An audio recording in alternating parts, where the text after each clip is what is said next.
Yo, what is going on, everybody? Thought I'd just start off this video with letting one of the greatest pieces of music from any JRPG ever play for a second here. So, Persona 5 The Phantom X.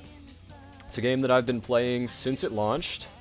And I know I haven't really been making any sort of content on it or anything like that, but I do think that this is, in all honesty, a very good game. I'm not someone that is, that just decided to pick up this game because it's another gacha game. I know there are a lot of people like that just cannot get enough of throwing money at gacha games, so they just play every single new one they can get their hands on. Persona 5 Royal is actually my favorite game of all time. I have hundreds and hundreds of hours in that game. I highly recommend it to anybody that has not experienced it. So I was extremely excited when P5X was initially announced for the CN version, the TW version. Now, I did play the non-global, the C versions, a while back, but I had an auto-translator mod and everything, but it just wasn't great because it was kind of hard to understand a lot of the stuff with the auto-translator wasn't the best. So I just decided, whatever, I'll wait for the global release, and then it ended up taking, another 6 months after to release, but it's here. I've been playing it since launch, and I'm having a lot of fun with it. So I wanted to make a video today because KASUMI, I'm not gonna give any spoilers, so I won't mention any other name that she may go by. But Kasumi Yoshizawa is my favorite character from Persona 5. I think her story, her added story in Royal, everything, the plot twists and everything that comes out of her story and the third semester content is great, and I was very excited for this character to come out in P5X, and then she got delayed. So I was very excited for her to come out, and then she got delayed again. She actually got delayed, I think, 4 times, right? She got pushed back 4 patches, so she's finally here, and I guess we'll just back out of here real quick. I do have her A6. Now, I don't have her R6. I'm not planning on R6ing her because I want to save my weapon pulls for Akechi and Anj, who are coming out soon. But I do have her A6. I got her, I think, I got 3 copies early. I only lost one of the 850-50s, and I lost it to Morgana, so who can be mad about that, right? And I do also have Cord A6 R6, so that will be a huge factor in showcasing this character. And before we start the showcase, I will do a little bit of a should you pull thing. Now I know I haven't made videos on this game, but when I have some time, I may start doing that because I have decided to hang up my my metaphorical hat on the Dragon Ball games, especially Dragon Ball Legends. I think that game has come to the point where it treats its players like they're, troglodytic homunculi, and, power creep in that game is absurd. You get a character, they're useful for a week, and then they're power crept, unless they're Gohan, but, I think that game should reach end of service soon. I don't think it's going to, because they can constantly just milk new rarities, and I am planning on putting out a video soon about my thoughts on, sorry, I'm just adjusting the audio levels here, my thoughts on both Legends and Dokkan, because as a long-time player of both, I think that Legends is in a terrible spot. I think that Dokkan is in an okay spot, but not great. I also had a very bad experience with the 11th anniversary. If you're a Dragon Ball Legends player, I spent about 100,000 Chrono Crystals, most of which was free to play, and I didn't pull a single new character from the entire anniversary. I got pity twice. I had to pity both of the Part 2 characters, but I didn't pull a single character. So it was a very bad experience, and that brings me to some things I want to discuss, but I'm going to save that for another video. Anyway, so about Violet. Violet is an amazing character. Right now, she's the best single target DPS by far. It's not close. She's hitting numbers that, you know, previously were only dreaming of in this game. And I think personally that she is a great character, and if you don't have a blessed DPS character, she is probably a must-pull for you. Now, I'm not a fan of Persona 3 Reload. I didn't like the game whatsoever. I think there were a lot of things that they, you know, cut content, made the DLC paid, removed some things that were, you know, pretty important in my opinion, or at least interesting from Fez and the original. That being said, the characters from Persona 3 Reload are very cool, and I understand if you want to wait for them to come out, and save for like Makoto and Yukari and Junpei and all those characters. And I know one of the main comparisons that a lot of people draw is between Kasumi and Makoto. From what I have seen, from what I know, again, I don't currently play, and I didn't put a serious amount of time into the TW version, but I've watched videos on Makoto and all the characters that come out, that are out on the international version, and I do think that Makoto's probably better slightly. Now, Kasumi did get some great buffs, which I'm not going to, like, go super in-depth into. All you really need to know is she pretty much just got 30% buffs to all of her moves, and she got percentage buffs, like 5% buff to some of her traits. So going over her really quick, she works a little differently than other DPSs that you might be used to in this game. A lot of DPSs are a two-turn kind of rotation, like Closer. Closer is a more traditional two-turn, and if you have her A6, she's a little different. But Violet is more of a three-turn character, and that can be changed. It kind of depends on what you're doing. Like if you're doing her guild boss specifically, things change up a little bit. I'm still trying to figure out how to do like that. I think my best score on the guild boss right now is around 240 million, 230 something million.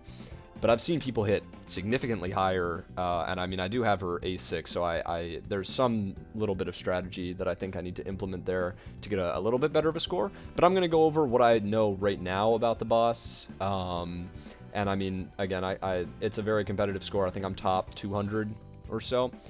I don't have A6 Windvast, which would be a huge boon to this character, or A2 Twins are also very good. So going over her team composition, and I suppose we can just show that right here. So this is the team comp I'm bringing for Kasumi for all of the events that I'm using her in. It changes how you play depending on whether you have Windvast or Tempest Rico A1 or A0, because her A1 lets you essentially stack her skill 1 and skill 2 buffs. But if you don't, you'll just be using the skill 2. That's okay. I suggest using Glimmer for this, which is this weapon you see for Wonder. You can also use Ex Machina, and you can also use Arc Knife, depending on what setup you're running. For Wonder's personas, I recommend, as a must-have for Kasumi, you want Shirosha, because Absolute Obedience is a massive buff to highlight damage, which is Kasumi's entire gimmick, and we'll get into that in just a minute. And then you also want to have Rakunda on, I suggest having it on Shirosha.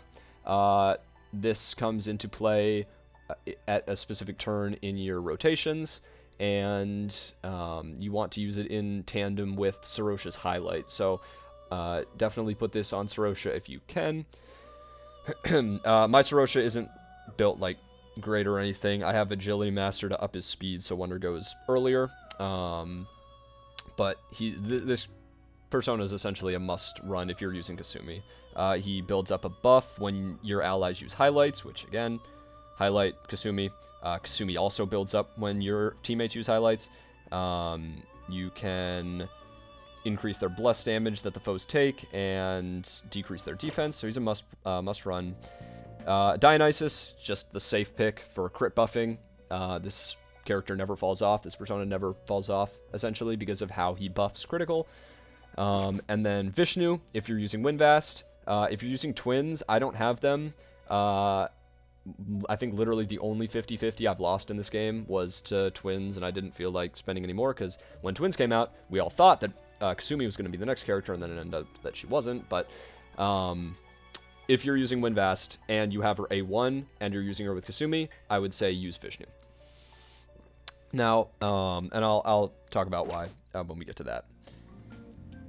So, anyway, yeah, like I said, Glimmer is good. You want, depending on what fight you do, you want Kasumi to either go last or second to last. It depends. This is the setup that I have right now. So I feel like we can just take her into the guild boss and show you guys a little bit of what we're doing. So yeah, right now my best score is 239. I actually fell a little bit. I'm only number 312 right now. But we can take a look. So yeah, here's our setup. Let's just take her in and see what we can do here.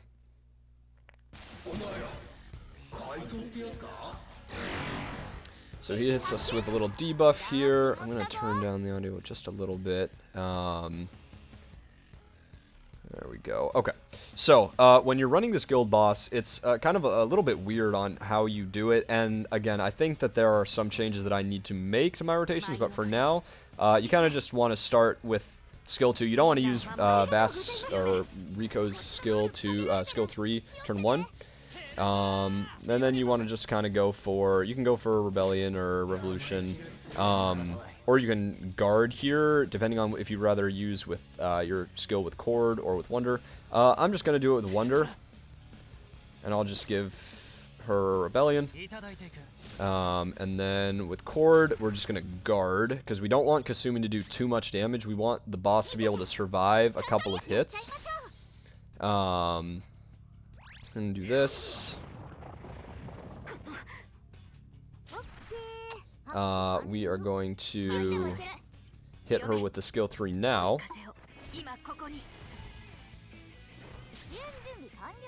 And then we're going to debuff with Rakunda. And this is where you'd want to pop this highlight as well, although I do think that we may actually kill here. The first hit there did a little bit more than I was expecting. But we will see. I'm just going to block here again, but there's actually a decent chance that Kasumi gets him too low here. Yeah, we'll see. So, again, you kind of want to... So here's where you use Futaba. You kind of want to avoid killing him on this turn here before Kasumi gets to act. So we will see if we can avoid that. But I do think that we're just going to knock him to the next phase, which is not what we want. Because of that, I'm actually just going to Mataru Kaja, because if we use Vishnu here, it's just going to kill him. Just keep in mind that you would probably want to switch this up when you're doing it, and I can take another run and show that. But this will still show off Kasumi's crazy damage. So here we're going to pop him. This transition, as far as I know, like the turn system gets weird when they transition to this, so we'll be able to do this. We're just stacking debuffs up on him.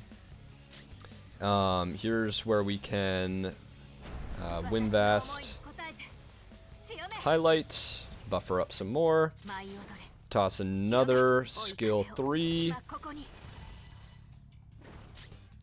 Now Wonder is going to Rebellion her again, because the buff will have worn off. Now, this is important here. You need to get the shock right here, which we did. It's 80% chance, but I missed this shock a lot. If you don't get the shock and you're really looking to get a high score, you reset there. Then, Violet goes for her skill 2. So that's going to allow her to get her max stacks built up. We hit him with oh, that's odd. Why are my rotations are messed up? Oh, okay. I'm not sure why my skill rotations are messed up. Yeah, we're gonna take another run in here. We'll call this a practice run. Skill 2. So remember, the skills do stack if you play this right, but I think it's because I didn't attack with Vishnu and I buffed instead that I wasn't able to use Futaba's skill there. So I'm going to run this back one more time after this, but this will still let us see like what kind of damage you can expect from Violet, somewhat fully built up. So now you can chord highlight, and the rotations do differ a little bit if you have a 1 chord or a 0 chord, but either way, we'll go into Spellbound Sinners mode. Always do that before you pop this highlight. And now let's see what kind of damage we can have here. Probably around like almost 4 million. Since we didn't get all the buffs. Oh, okay. Wow, it's significantly lower. Okay. So, I guess she also may not have crit there. Let's check out what her crit chance is. Oops. No, she did crit. So yeah, that was... I guess you'll be able to see the difference live then between how it went this way, this one, and how it's going to go on our next run when we do have all the buffs active that we want. So, I mean, still crazy damage. I'm saying that it's low, or like I'm surprised, but I mean, without max buff, she just put up, what was that, 5, 6 million, 7 million in one turn, and then she's about to put up another almost a mil here, 1.4 mil. So that's kind of like a baseline run, but that was poorly executed. It's 156. Remember, my max is like 240. So let's run that back one time, and we'll play it a little bit more carefully. So like I was saying earlier, this is kind of her... If you don't have... People are kind of torn. Another reason that people are torn on summoning for this character or not is because if you don't have...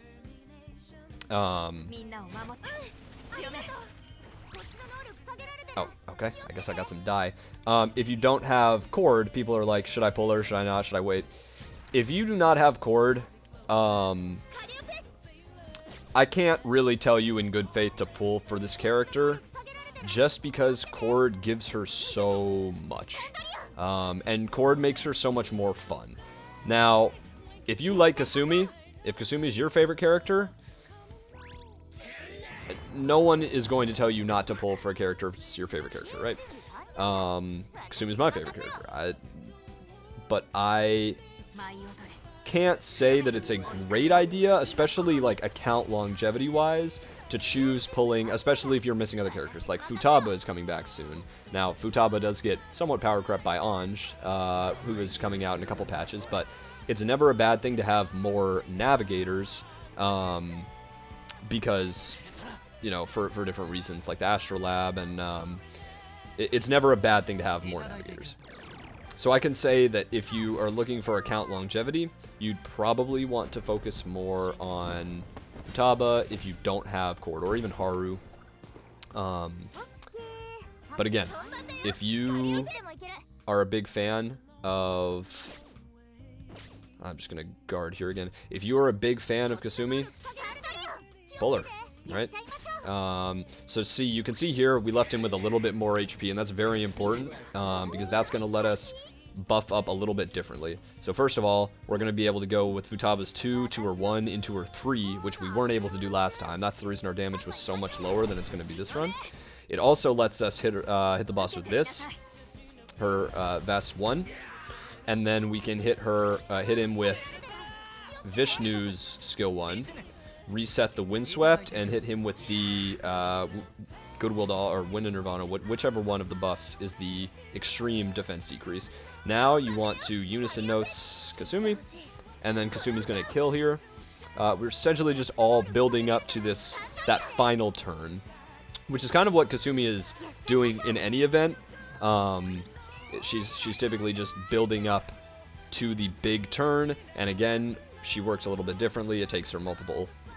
one more turn usually. In this run, it's taking 2 more turns because we're like ultra buffing her. But we will be able to see some pretty massive numbers here. So So now we can go with the skill 2.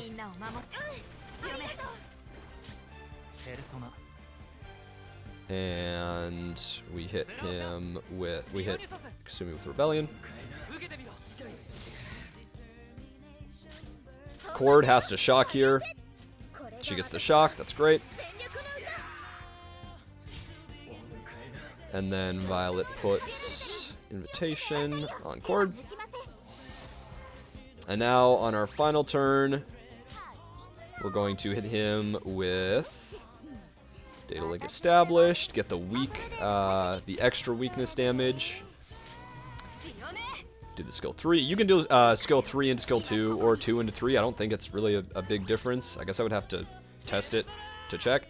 This is where you want to use Sarosha with this skill. Just, again, crazy, necessary if you're using her. You go Cord. You go into Spellbound Cinders. I just love her animations are so great. I was so excited for this character to come out finally here after so long. So let's see what kind of damage. This I would expect to be over 4. Yeah, so 4 million. She gets the follow-up. Now those numbers are actually a little lower than I've seen, so I don't know, some percentages are wonky or whatever. Yeah, I think the highest I was hitting was like 4.3 or 4.4. So these are lower numbers. I'm not going to get as high a score, I can already tell. But, you know, there's 2.2 on that. So that was essentially almost double what we hit on the last one. So there you go, 229. Again, not the best I've hit, but pretty close. Only like 10 mil off. So that's kind of the skill rotation you want to use when you're doing this event. And it does change for different events that you're doing slightly. I'm still kind of getting the hang of how you use her in longer events, but there's a lot of different ways you can play her. And of course, there are always going to be Astrolabe missions that are like, you know, oh, your highlight damage is increased, your blah blah blah whatever, and all of those Kasumi is obviously best in slot for, because she is still like the only character, as far as I know, that crits on highlights and is like mainly focused around using highlights as her, like, the main feature of her kit. So again, is she the best character in the game still on the international version? No, of course not. She's, you know, it's a gacha game.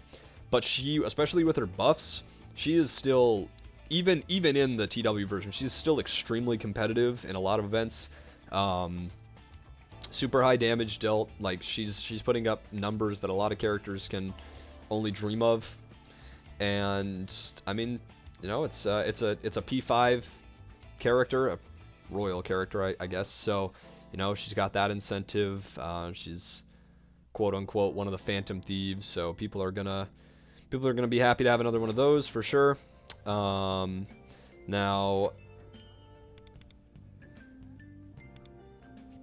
once again, do I think you should pull for this character? I think that if you don't care too much about, you know, her not being as good in, you know, 6 to 8, 10 months, and you really like Kasumi, and you have Cord, pull for her. If you don't have Cord, I would say only pull for her if you really like the character, or if you know, don't care about score, you just pull every character, you know, you just get one copy of every character, that's cool too. Because again, I think she's great at what she does. I think she's a very fun character. The highlight gimmicks are really cool. Especially if you have her at A6, when you get to double highlight, that's super fun. Just damage and damage and damage and damage. It's a lot of fun. Her weapon, I guess I can quickly go over her weapon. Get it. If you're gonna pull her, get her 5-star weapon. It is ridiculously good.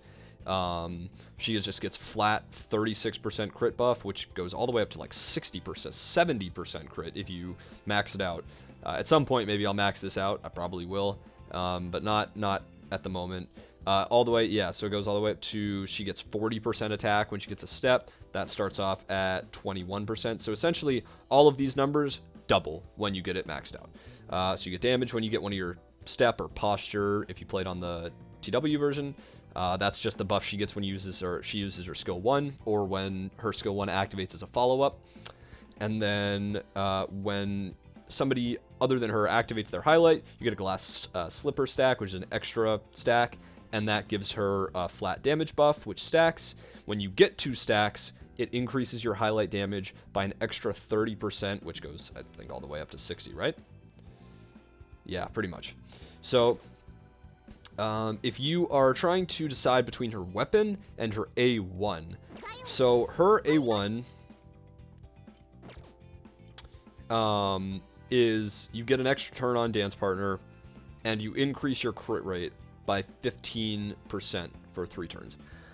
Now, a lot of times, and other people will point this out too, a lot of times when you're using this character, and you even saw when I checked it in game, her crit rate's already going to be going over 100%.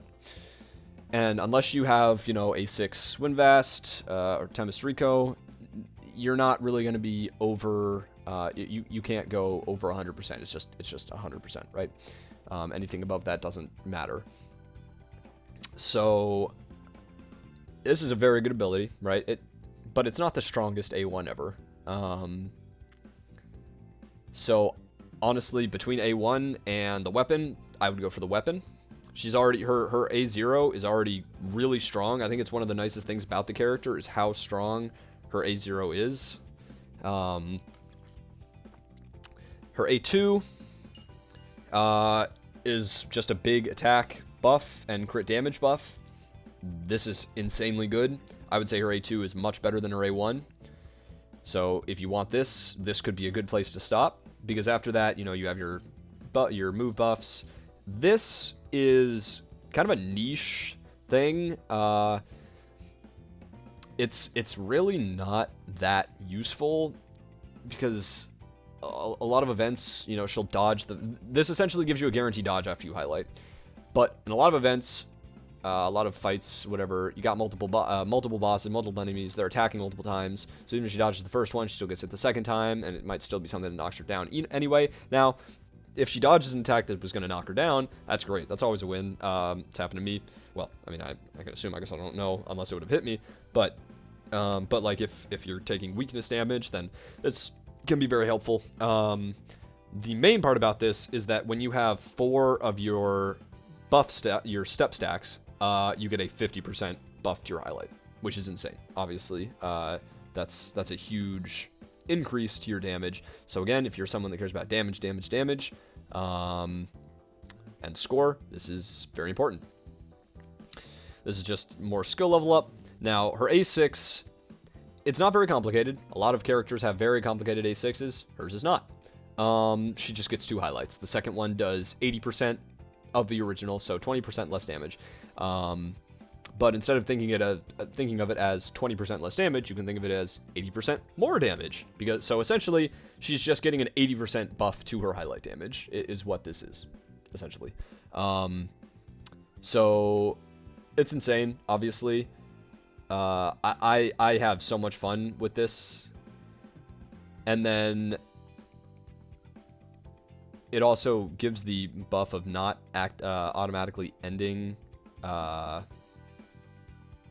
Alright, sorry, actually, that's not what it does. It also just doesn't activate immediately when your Masquerade ends. So if you don't attack with your highlight before your Masquerade turn is over, Masquerade lasts until the start of the second turn after you activate it. So if you activate Masquerade and you don't use the highlight, and then you get to her next turn, she will automatically use her highlight on a random enemy.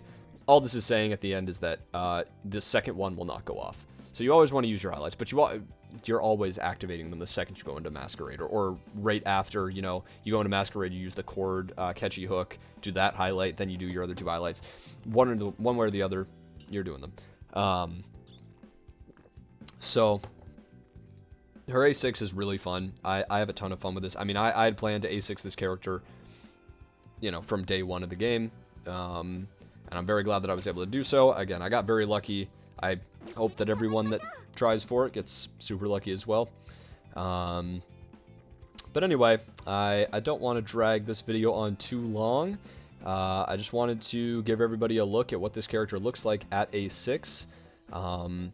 I am, you know, I may start doing a little bit more content on this game. I'm super busy right now, studying for the med school admission test, so the MCAT it's a struggle, but I have my test soon. Once that's done, I'll have a little bit more time to, you know, do some videos and stuff like that. Now, I don't plan on ever going back to the Dragon Ball games, so if you are someone who was just watching the content for that stuff, I apologize, but I can't take any more Dragon Ball Legends. I think that they're just, Bandai is such a scummy, awful, terrible company, and what they've done to that game is pretty diabolical. So, but anyway, I think that'll be it for the Kasumi A6 video.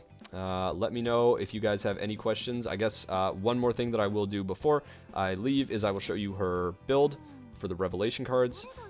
You want to prioritize crit molt, crit rate, attack, and pierce rate would be my, and total molt. So she's got a lot of stats that she wants. You can't really go wrong. I have some pretty decent cards here: damage molt, attack, pierce rate, crit molt, damage molt, and then attack, crit rate, pierce rate, crit molt, pierce rate, damage molt, attack, crit rate, and attack, damage molt, crit rate, crit molt, pierce rate. So you see a commonality between all of them. You're kind of looking for the same thing on every card. If you're trying to decide whether you want crit molt or crit rate here, it kind of depends. Maybe you want to go in game and see how high your crit rate is. If you're going over 100% and you don't have A6 WinVast, then you don't have to focus on crit rate. If you are not, then maybe it might be a good idea. For me, and then so the set we're using is Wisdom and Virtue.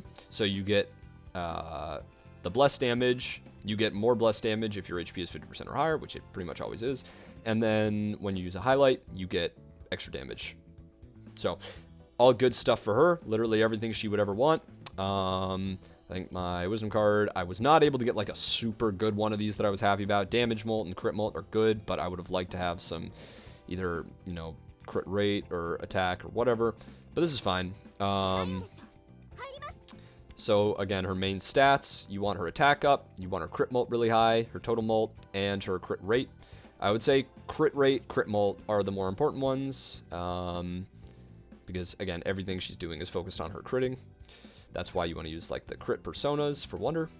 My Wonder right now is S29, so I still have not maxed out all his schema board stuff. I will at some point, but it's not like that. Those other ones aren't really important to me. I do have her Mindscape maxed out, so that was oh, actually I don't. I need, I think, 2 more levels on that for it to max out. But everything else is done. It's just a couple more stats, and then her skills are all maxed out, so you can see all that. Alrighty, well, I think that'll do it. Again, let me know if you guys have any questions down below. I will be happy to let anybody know. Also, if you guys are watching this and wondering about like doing guild-related stuff, I am thinking of starting my own guild at some point. I have some friends that I will probably get to join. So if anybody is interested in that, we can just, you know, leave a comment and we can talk about that. Maybe set up some Discord-related stuff later on. But anyway, I hope you guys enjoy. I'm really glad to be finally making this video after a 4-month delay. And I will see you guys all in the next one. Peace, guys.